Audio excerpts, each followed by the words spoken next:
Hello everybody, welcome back to X-Plane 11. My name is Micah and we are here in Atlanta. We'll be flying to Charlotte today. We'll be trying out the Embraer 145 long range. This has been developed by X-Craft. This is the most updated version, 1.1 of the aircraft. So we'll see how it does. I wasn't too impressed with the 1.0, the original release. Had some pretty bad glitches that really were extremely frustrating, but we're going to see how the update has improved the aircraft and kind of show you guys how to operate it as well. Not really going to be a tutorial as much as just kind of a full flight walkthrough here. So let's get inside the cockpit and we'll pull up the checklist here. To pull up the checklist, you're going to take your mouse, push to the left side until this little menu pops up. You're going to have a couple things. You have menu, FAQ, FMS, and checklist. We're going to bring up the checklist today. We are not going to worry about the internal safety inspections. This is like how you would go through and make sure everything's not broken, etc. All of this is already good to go. So we're going to go straight to the power up page. So we're going to start on the overhead panel. This is very much like the Airbus A320 that I have previously done. It is a lights off cockpit, which means lights off means it's running. So keep that in mind in general. Now there's a couple that means lights on means running. It's confusing, but in general, lights off, you're good to go.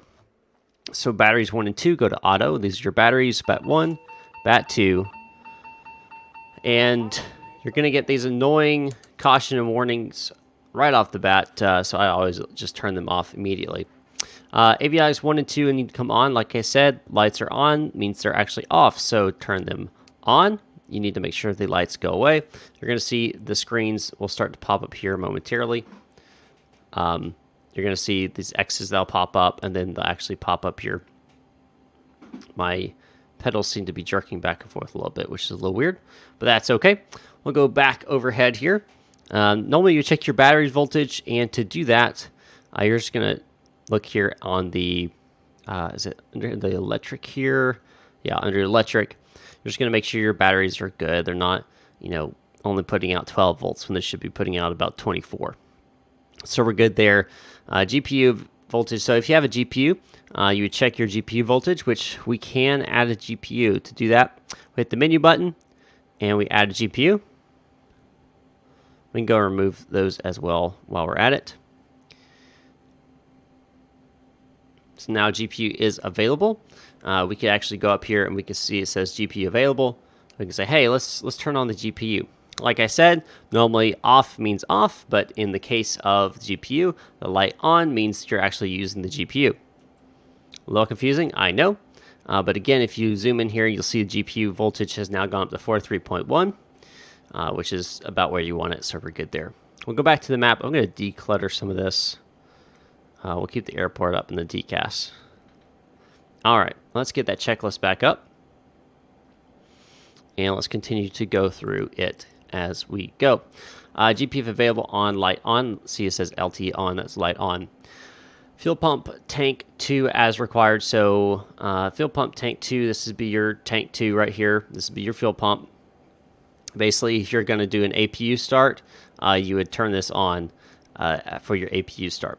We're going to show, pretty much we're going to do that. So we're going to go pump 2 on, navigation lights on. That's going to be right here. APU as required.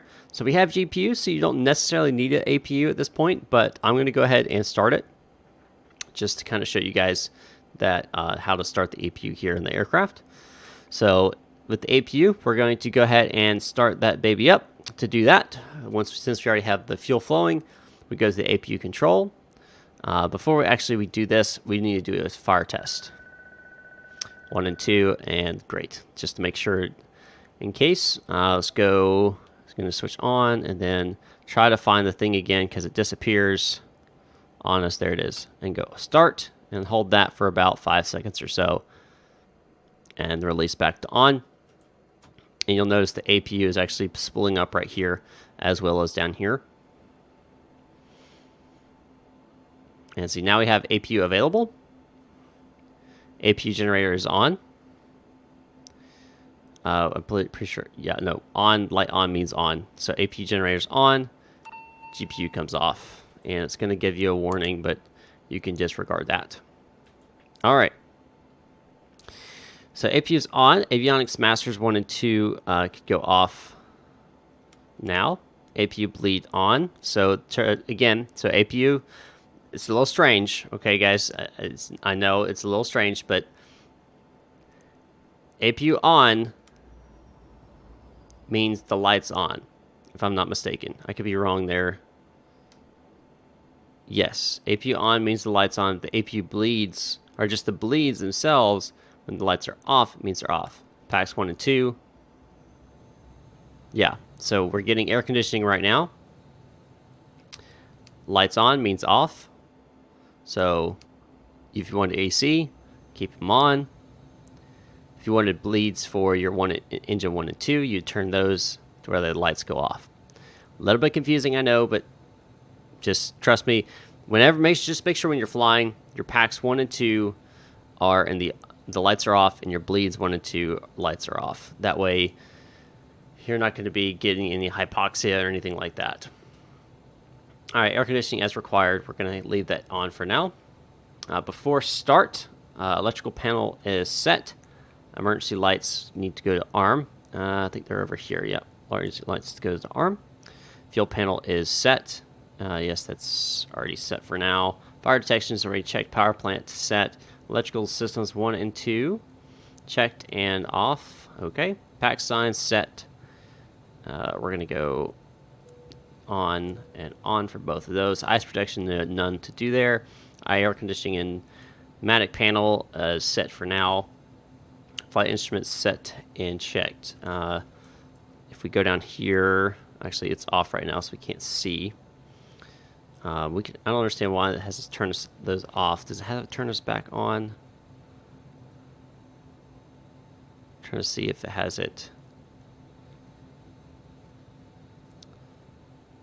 No, it doesn't have us turn. That's weird. It has you turn off your avionics. No, actually, 1 and 2 need to come on. My bad. Avionics 1 and 2 on. That's where I was messed up at. Okay. RMU set. Thrust levers idle. Make sure that is the case. Yeah, we're at idle there. Trim panels checked. Pressurization is set. So our elevation today is going to be 27,000. So 27,000.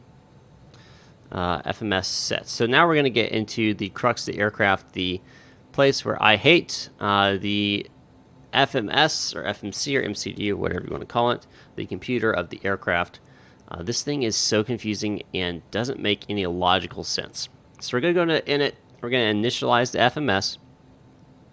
Go back to MCDU and index, and we'll start with our departure. Now, our departure, we're departing out of Atlanta. So this makes sense, right? So we put out of Atlanta. We'll select our runway. And I think our runway today is 09 left. Yes. 09 left, select. Our SID, we don't have one. Transition, we don't have one since we don't have any SIDs. So back to MCDU index. So here's what's interesting. To put in a route, okay, so to put in a route, you have to put in at least 2 waypoints, okay? So the route I have right now does not have a SID, but it does have a direct waypoint before you reach the star of the next of Charlotte. So in order to actually do it properly, you have to add in the transition of the star into the route so that you can actually do the route. I hope that makes sense. If it doesn't, I apologize. It's just how it is. So if we go to the route button, add route waypoints, and we're going to type in the information. Now, it's important to know that waypoint type, you have fix, you have VOR, NDB, or airport. This is going to be a fix. It's the fill fix, so we can leave it as fix. But if you had to change that, you just hit these buttons right here, I'm pretty sure, yeah, to what you need. This is a fix, so we're going to leave it on fix. We're going to enter the nav ID, which is Papa Hotel Ida Lima. enter that information, and the altitude we want to be at fill. If I check my flight plan here, they want us at fill to be at flight level 218, 21800. All right.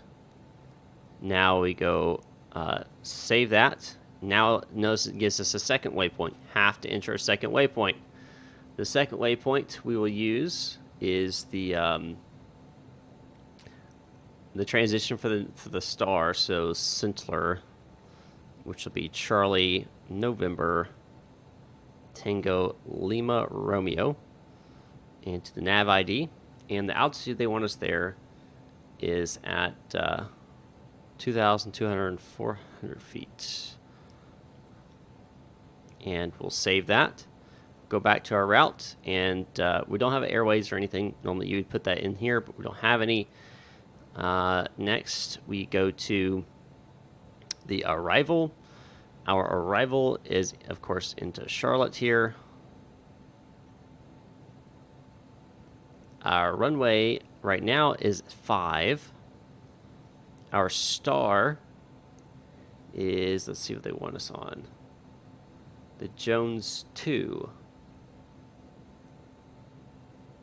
Make sure I'm... Yes, the Jones 2. So looking for Jones 2. Next page. Next. There it is. Jones 2. With the Centler transition. Important. Select that. And normally you would select your transition. But we already have it in there. Approach ILS 05. That is what we want to use. Okay. Go back to NCD index. Then you go to autopilot, and you're going to put in our target altitude. This is just basically your initial stuff here. So 090 will be our target heading. Altitude initial will be 10,000 feet. Target speed will do 240 knots. Okay. And go back to NCD index. Then you have to go to the performance page. In the performance, you got to put your passenger number, 35. Important, go to your last one, switch it to kilograms, because that's pretty much what SimBrief puts out.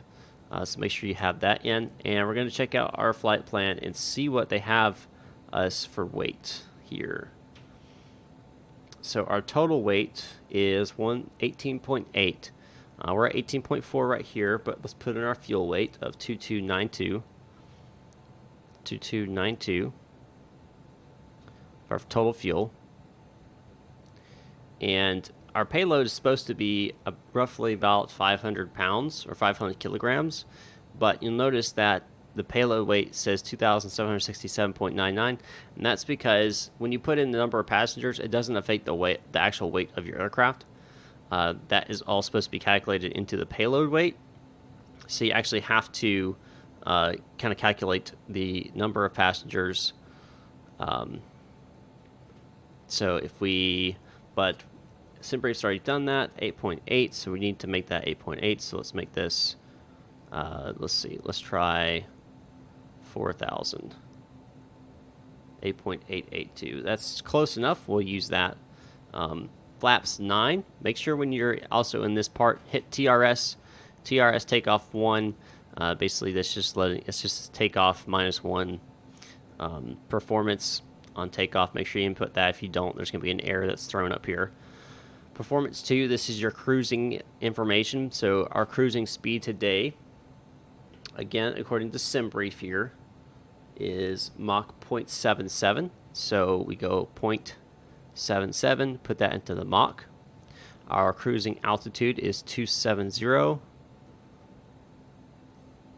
Initial cruise altitude and final cruise altitude. The wind directions is 342 at 10 knots. And the outside OAT at the cruise, let's check that out here, is -24. Now, you'll notice if I put -24 into the OAT, it doesn't change. I don't know why. It doesn't change. And I've tried 24 and then doing like that, and none of it changes anything. It does just says entry accepted. So I just put negative 24 and just hope that it's going through. It doesn't change it, so I have no idea why. But go performance 3. This is preferred landing weight. So if we go up to our, you can't see, but I'm checking out my flight plan here, and kind of doing a quick calculation of how much we should weigh upon arrival, and that should be 8,000 kilograms. 800 kilograms less than what we currently weigh. So we should weigh approximately 18,000 kilograms. Approximately. Again, this is all approximate. I don't actually have a performance calculator in front of me to run all these numbers. This is all just approximate here. All right, go back to the index. So you have to make sure you do the departure, any type of SID edits, your route, your autopilot, your arrivals, performance, star edits, anything you have to do to program the whole thing, done before you hit the execute button. If you hit the execute button beforehand, then you're going to lose all of that. It won't let you change anything. You can't go back. You can't edit once you hit execute. I think that's terrible. I think that's one of the worst designs I've ever seen. You hit execute and then you can never go back and change it. It's really dumb.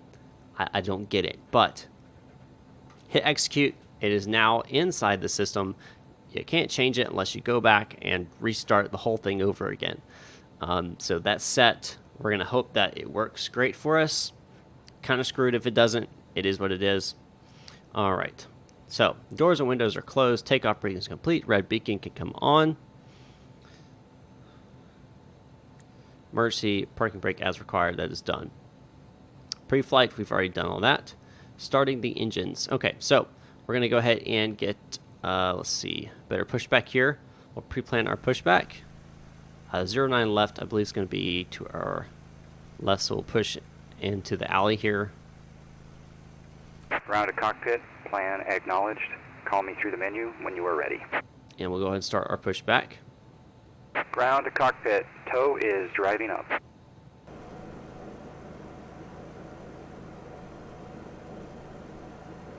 Windshield strap and adapter in position. Release parking brake when ready to start pushback. Starting pushback, and you may start engines.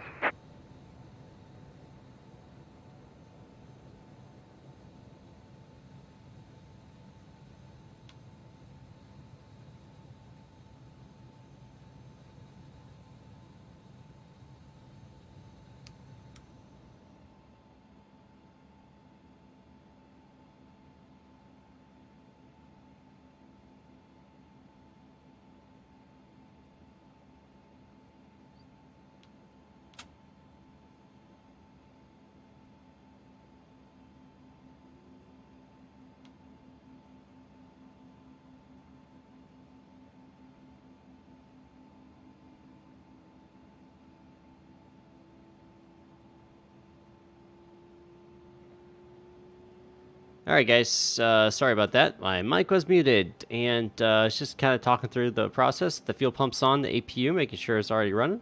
Ignition was auto, hydraulic pumps off, packs off, engine one bleed 1 and 2 off, which means the lights are on. But APU bleed on, which means the lights on. Confusing, right? I get it. Engine 2, go to start, hold it for 5 seconds. Now we'll go up and do engine 1.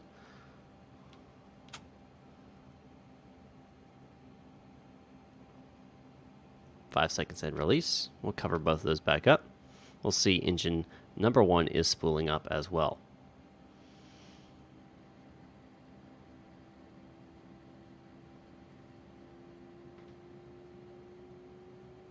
And all of our operation complete. Set parking brake. All right, guys. I figured out how to disconnect the brake. I had to do it via a keyboard shortcut. I could not get the animation to work at all, which is very concerning. I hope they get that fixed, though I kind of doubt they will. But you never know. Never know. Not too happy with this X-Craft, that's for sure. That is for sure. But it is what it is. We'll keep on going like we were. Bring back the checklist here. Engine start's done. Tow is disconnected and bypass pin has been removed. Hand signal will be on the right. We'll see you next time, and have a great flight. Alright, like I said, it's important to make sure the APU bleed goes off. APU is stopped. Packs 1 and 2 come on. Engine bleeds 1 and 2 come on as well. That's essential because if you don't, pressurization will not occur and you'll get hypoxia. After start, remove electrical panel is it set? Yes, auto, yes. APU goes off. Yeah, it's set. Electrical hydraulics pumps as required. Auto. Let's see, windshield heating as required. We'll keep those on. Air conditioning set. Flaps set to 9. Flight controls checked. Taxi lights on. Let's do the taxi lights here. Alright, so we got full left, full right, full down, full up, left, and right rudder. Alright, fantastic. Takeoff minimum flight fuel is verified. Yes, we still have minimum, I do believe. Minimum takeoff. Let's see, total. Let's see, that's in pounds, not kilograms. Not very helpful. Bracer, yes. ECAS is transponder. Let's see, the transponder's right here. So we'll go on. I'll change that to, I don't know. Let's say they wanted us at 4115. Sure, we'll say that. We'll go mode 2. Takeoff configure check. That's a button down here. There it is right there. No takeoff, trim, brakes. Alright, so the trim and brakes are not quite correct yet. So let's see. What is performance? They want trim as 5 up. We currently have 1 up. So bring that up. We'll just bring it up like this so we can actually see it while we do it. We're looking for 5 up. 5 up right there. Alright. And yep. Alright, we can get rid of that now. Nope, I want you gone. I want you gone. What? There we go. Golly, man. Gust lock is unlocked. So it doesn't matter if you have it locked or unlocked. It doesn't animate or anything. So disregard that pretty much. You can just forget that it even exists. All right. At this point, we can go ahead and release the brakes, and we'll get moving here. En route to 09 left. We'll get rid of checklist for now. We'll bring up Avi tab. What it doesn't ask you to do, and that is set the barometer, and which is 29.91, and we set that right here as such, and it goes across both of them. Fantastic. Okay. Alrighty. Our nav source will be FMS. We can go ahead and nav. Autopilot's not on, so you don't have to worry about that. Our altitude will set for originally as 10,000. That's fine. Alright, and let's check out the airport here and make sure I'm going to the right direction. Yep, so we're going to take a Lima all the way down. Fantastic. Which will be to our right. Alright, get rid of that. And let's check out Charlotte while we're here. Let's see, so really close altimeter-wise, that's nice. And we'll check out the approach ILS for 5. And we're looking for a 110.95 as our frequency. So if we go to our nav button here, select it, 110.95, make that active. We can get rid of this now and move on over. Let's go ahead and get these lights on all the way bright. Okie dokie. And we'll just taxi all the way to 09 left.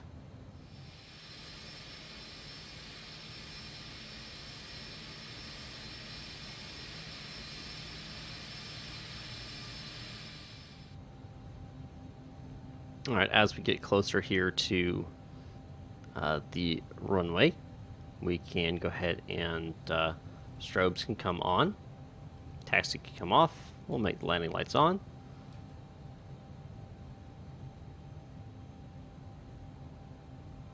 Transponder, we can go to TARA.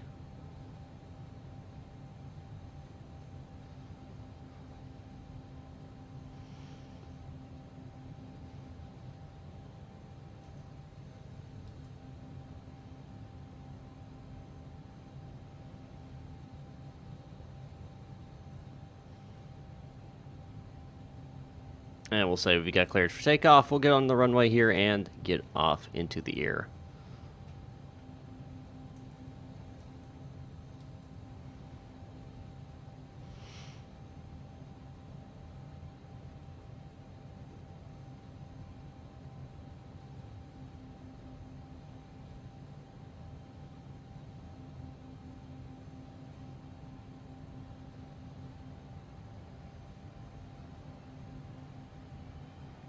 And full power.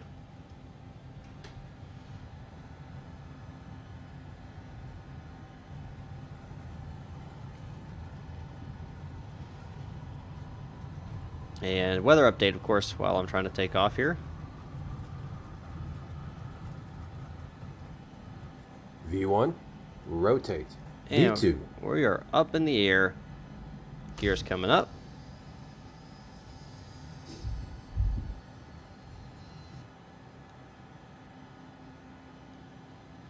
Flaps coming up.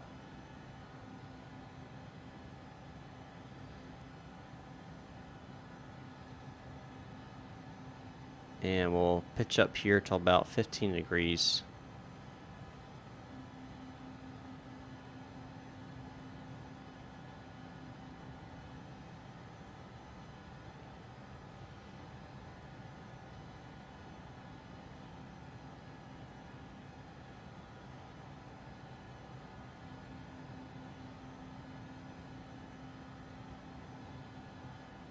Following that flight director that's below us here.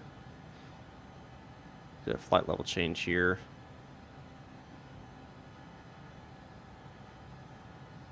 I'm going to go into autopilot. Let it take its control here. I'll do a max climb 240 knots. Let's say we've already gotten cleared now to we can say all the way up to 21,000.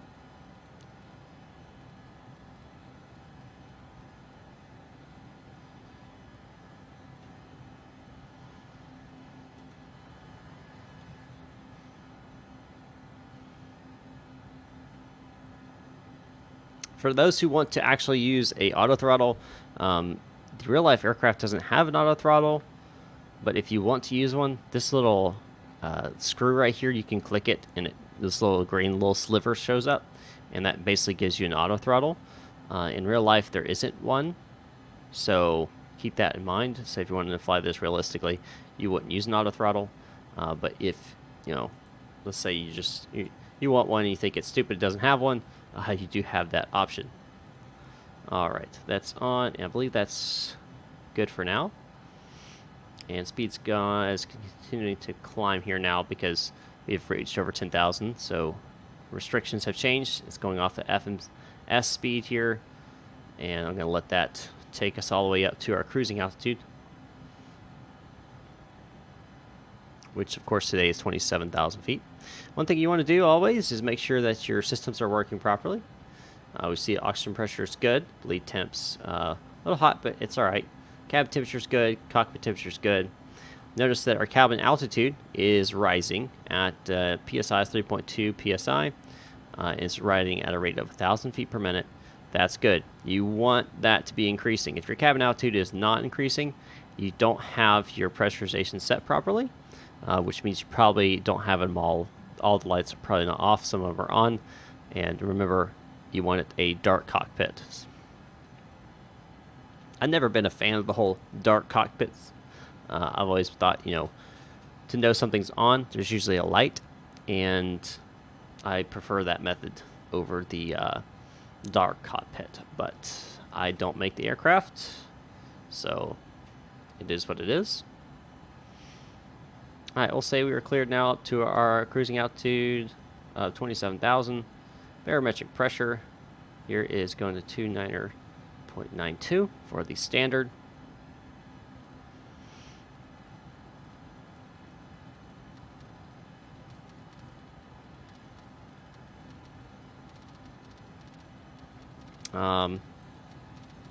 Something is clicking like crazy. I don't know what, but that's very annoying.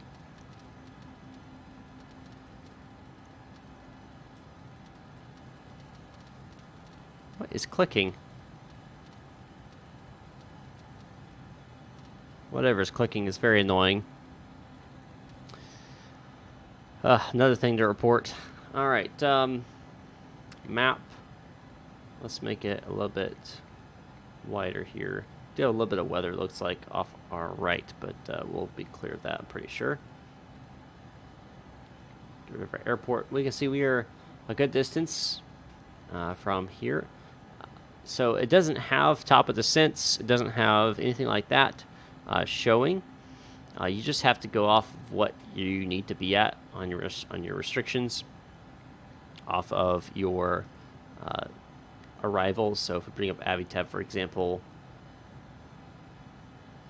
bring up Charlotte, our arrivals using the Jones 2 arrival, you'll notice that at, for example, at Cup, we need to be at flight level 240 at 270 knots. So I've got to make that adjustments manually to get the aircraft to actually reach that particular altitude at that speed, and do so all the way through to make sure those restrictions are met. So it's kind of a manual aircraft when it comes to ascending and descending, which some of you may not be familiar with or may be uncomfortable with. So we're looking for Mach 7.7 as our speed here. So we'll set our reference to 0.77 Mach.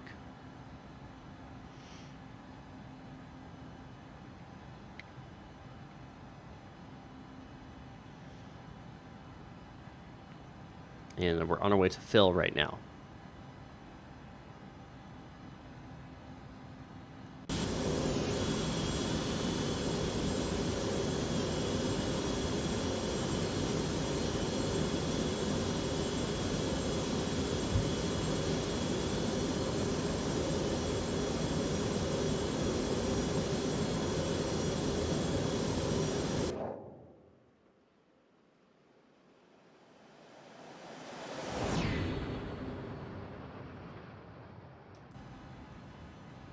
Okay,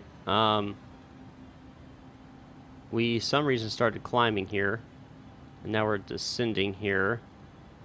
I'm not sure what's going on. It's kind of freaking out, which is kind of interesting.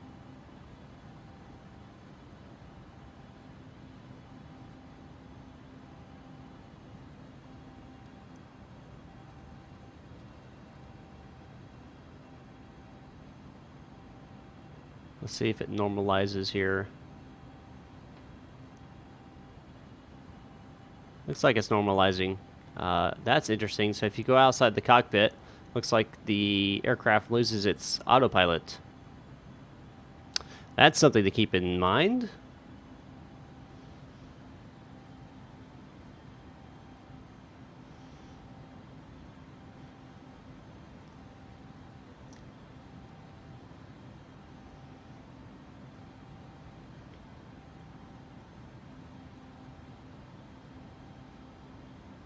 Alright, on our way to Ever now. Next will be Cup.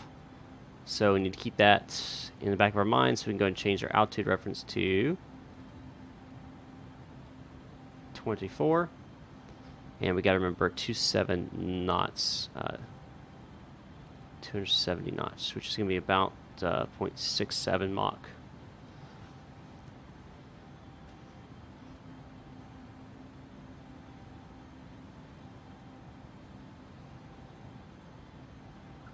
So basically all I'm doing is looking at this chart here and kind of calculating in my head, okay, at from here to here is 49.7 miles. So if it's 49.7 miles, we need to make sure that we descend at a certain rate, right? So we're at 27,000. We got 3,000 feet to descend. 49.7, we're traveling at 300. So that's about what?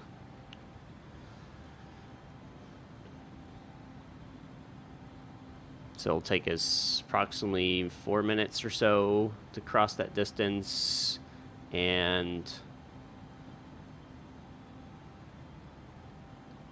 so I need to descend at a rate of about 700 to 800 feet per minute to reach 24,000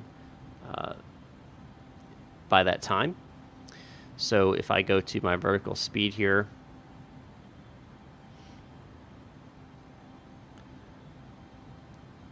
and get ready to change that vertical speed to allow me to reach that waypoint at that speed and altitude.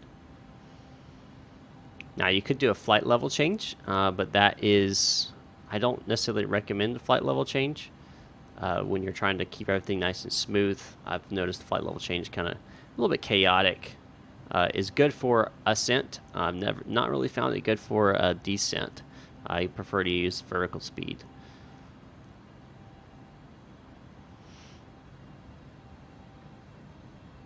Now I'm also reducing speed, as you can see.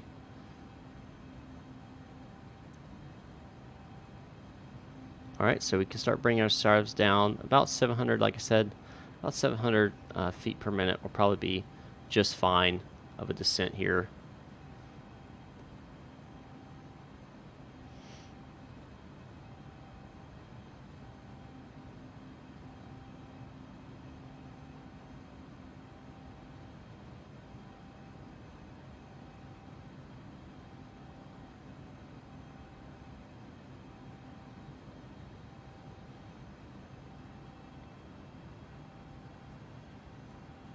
And we're going to switch this over to speed now. I'm supposed to push to change it to speed.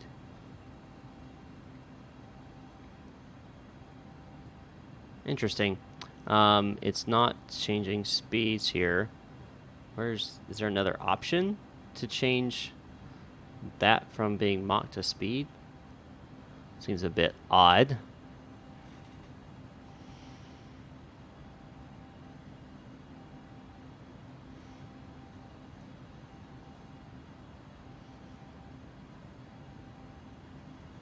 So we're just going to keep descending here at a slow rate en route to Cup.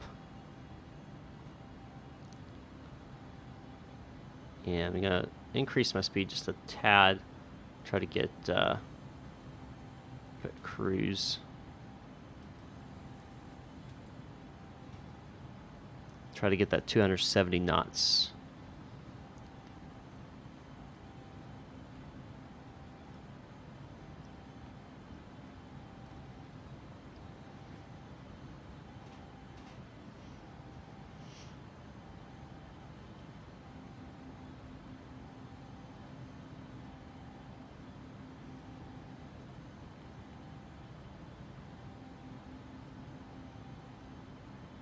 So we're landing runway 05. So I guess they would be sending us out here to Chile. We're a little fast now, aren't we? If we go, let's see, progress and flight plan. We're going to Cake. And then Jones, next page. I think, is it Kex? Where's Kex? I don't see Kex on here. Go Cake. I don't see Kex on here. Cake, Jones. I don't see a Kex. That's interesting. That is interesting. So we got the 1,000 feet to go message here. Nope, I'm going to keep that and go speed.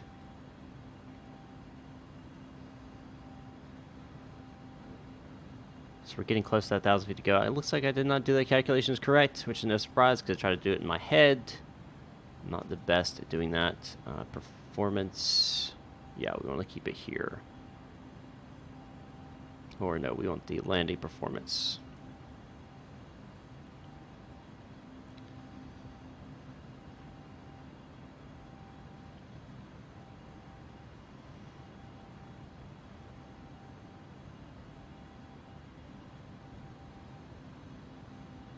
So we're almost at 24,000 feet.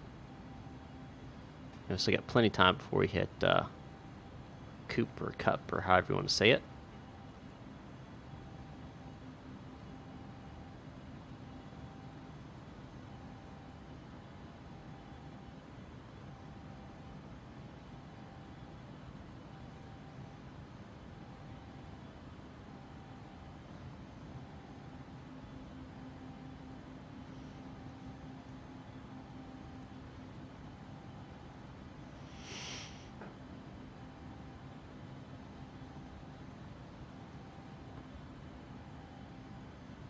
So Kex is the initial waypoint for the ILS approach. That's where the Kex is.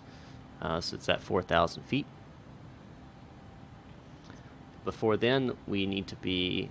next rig restriction is Jones. This does have restriction, but that's not even going to be a problem as long as we stay above 17,000. Jones is 250 at above 11.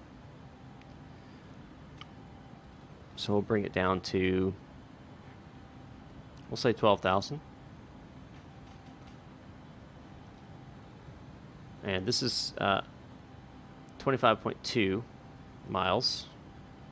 Notice this says not to scale, right? So keep that in mind, but this seems to be to scale. So 25.2 nautical miles to Jones.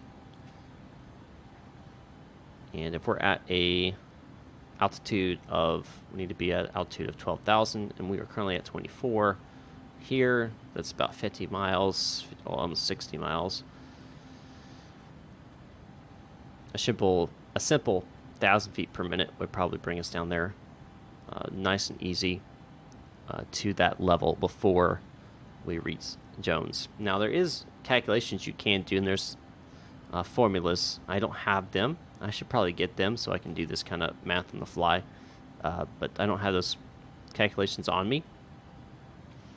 Like I said, so with this aircraft, it's a lot of manual stuff going on. You're doing the descent kind of manually. Don't have a point of descent. It doesn't give you any of that kind of stuff. So you're kind of on your own.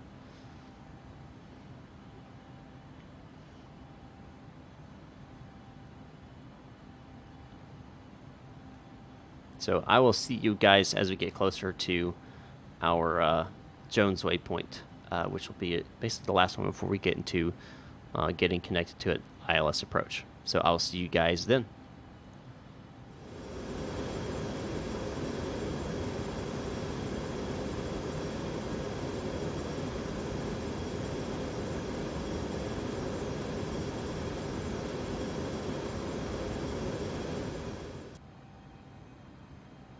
Alright, we are approaching 18,000 feet here. We'll switch over to the local altimeter, which is 29.91.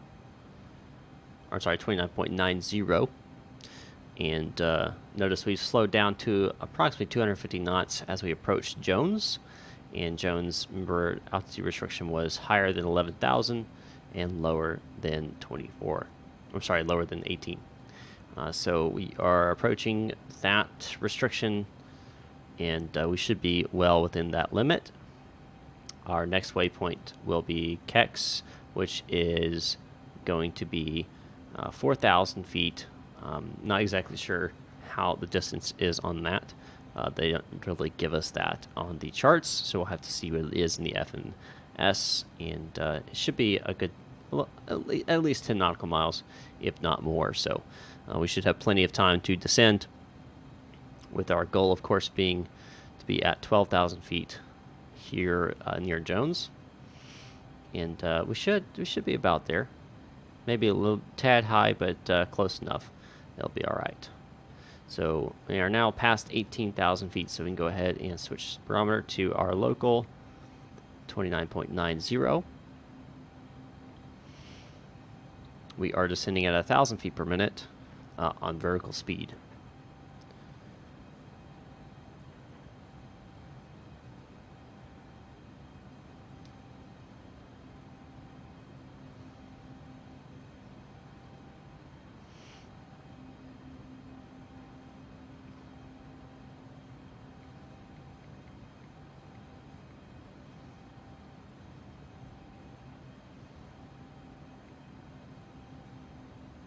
Let's go ahead and increase that vertical speed descent to about 1,500, and we'll reduce the throttle accordingly.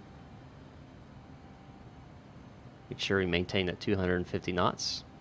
Again, you have to manually adjust that throttle.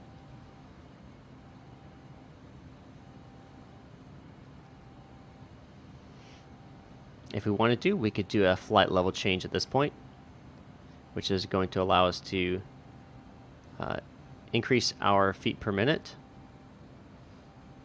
to reach that altitude of 12,000 feet.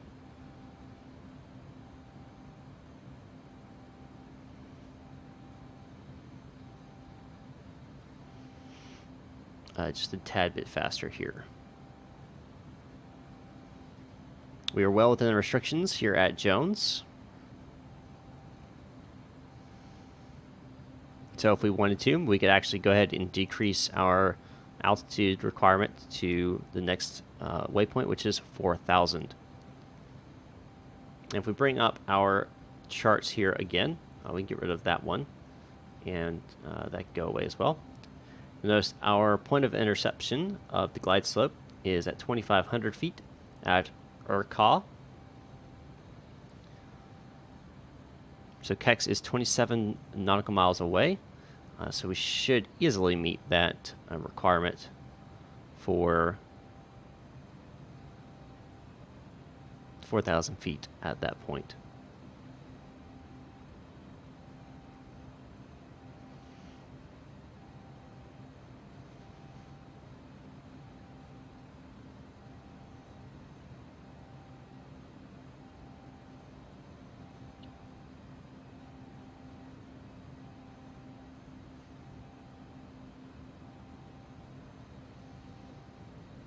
To control this aircraft, you really got to be, I'm not going to say an expert, because I'm not an expert, but you definitely need to know your way around the aircraft before you go and fly it. Otherwise, you'll be like, oh gosh, I got to do this, this, and this, and you're like, I don't know how to do it. So there's definitely a need to know the aircraft well before you make a full flight out of it. Especially if you're going to be flying on VATSIM, where they give you different restrictions and altitudes and stuff instead of what's on the charts, so you can't really plan that far ahead. And they tell you, oh no, we want you to descend to this altitude instead, or climb to this altitude instead. You know, you got to be able to be adaptable and change, and that's a little bit difficult in an aircraft you're not familiar with. So if you do plan on flying this aircraft, I highly recommend that you check out all of these systems, what each thing does, look it up, Google it, research it, YouTube it, and then go fly it a few times. Just play around with it, practice with it, get familiar with it and used to it. All right, so I'm not sure why it's not descending. It should be descending faster than what it is. Vertical speed. I'm not sure why it's not descending as fast as it should.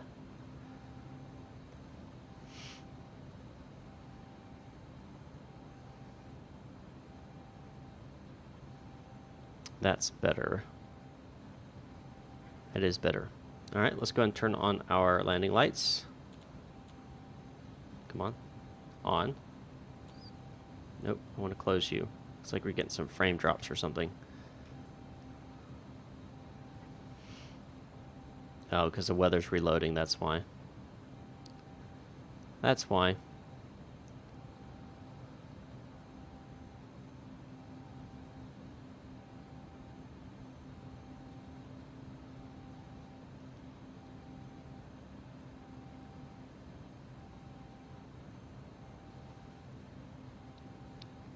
Alrighty. Everything's looking good for our approach. Just trying to make sure we're at certain altitudes where we need to be. 4,000 at Kex and then 2,500 at Urcall. As we approach, we'll switch over to our nav system instead of FMS. And we'll switch our approach on. And then we'll manually adjust our speed to bring us in at the appropriate VREFs.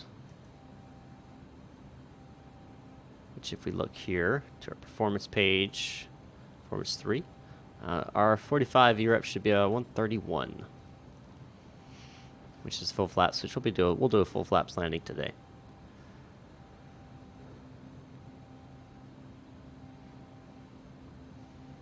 I'm going to go ahead and change our restrictions here to 2,500. Bring us into the glide slope intercept, and we can go ahead and deselect this. Actually, no, we don't have the correct ILS frequency. It's 110.95. That's interesting. I'm glad I recognized that before we got there. 0.95, and switch that. Now get rid of that.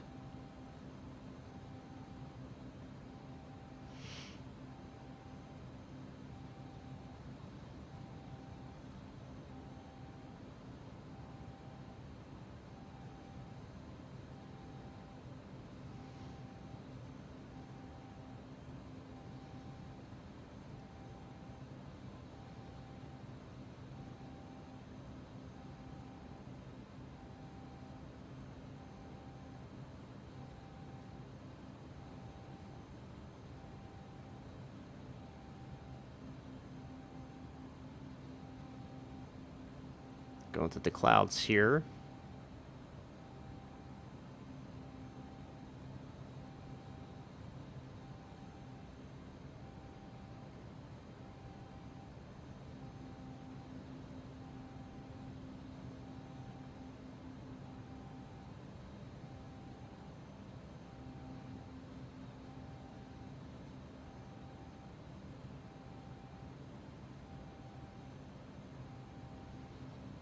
Everything's looking good. Looks like we can change the descent rate a little bit here to more positive.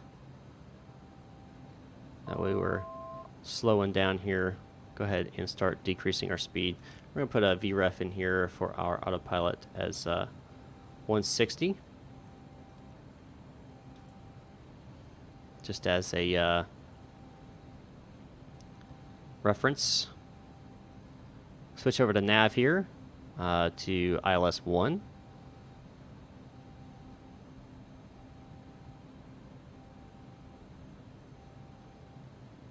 All right. We've reached our altitude of 2,500. We can go and activate the approach phase.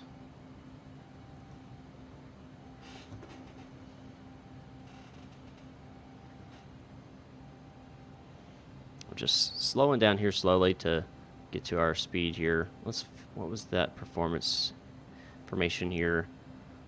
Yeah, so 160, we'll start lowering our flaps down.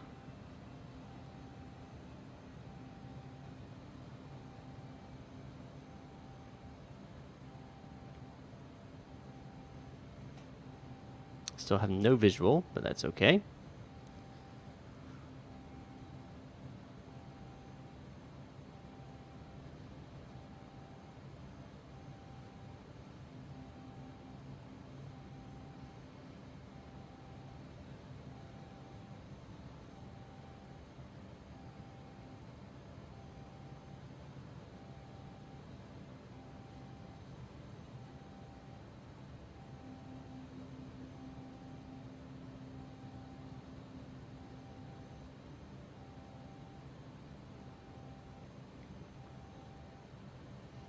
All right, we're on the glide slope. Go flaps 1.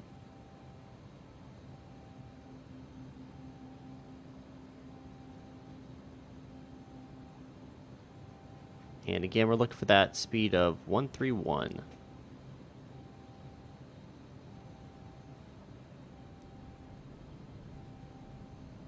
And there's the runway.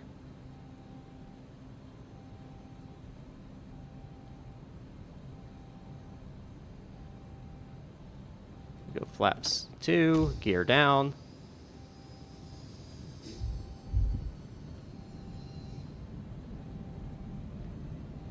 Watching that speed there.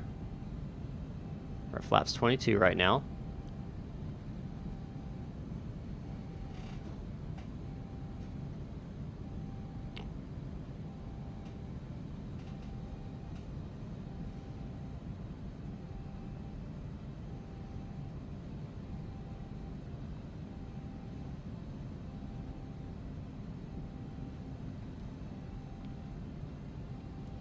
Flaps 45. 1,000 feet to go. We'll go ahead and disengage the autopilot. Captain has the aircraft. Watching that speed now. 1,000.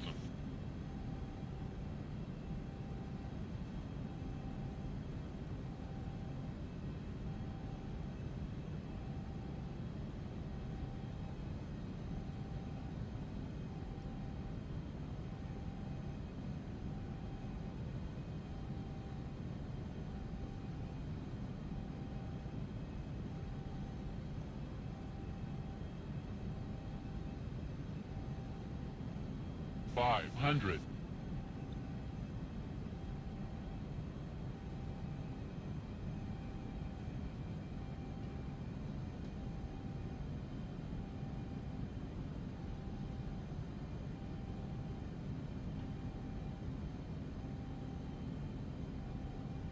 Minimums. Continue.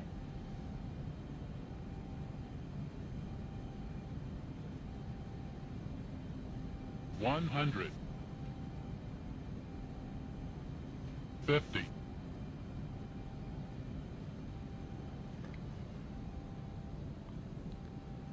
And come on now. Come on down. 10. All right, and we're down. Reversers.